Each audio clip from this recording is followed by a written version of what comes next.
Hi guys, আমার নতুন আরেকটি ব্লগে তোমাদের সবাইকে স্বাগতম জানাই।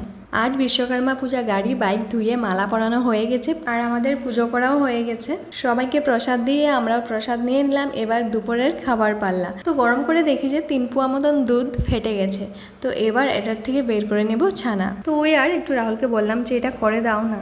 এভাবে করে পনিরও করা হয়। ফেটে যাওয়া দুধ একটা কাপড়ে ছেঁকে নিতে হয় আর কিছুক্ষণ রেখে দিতে হয়। তো এটাকে উপরে হ্যাং করে রাখা হয়েছিল। শাশুড়ি মা বললো যে কিছু ভারী জিনিস দিয়ে চেপে রাখো, তাই আমি পুঁতা দিয়ে চেপে রাখলাম কিছুক্ষণ আর অল্প সময় ডিপ ফ্রিজে রেখেছিলাম।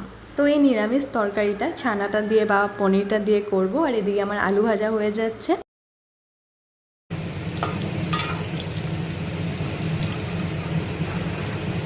প্রথমে পাঁচফোড়ন দিয়ে সবজিগুলো দিয়ে নুন হলুদ দিয়ে নাড়াচাড়া করে কিছুক্ষণ ঢেকে রেখেছিলাম। এবার দিলাম ধনিয়া গুঁড়ো আর জিরা গুঁড়ো। অনেক রকমের সবজি আছে,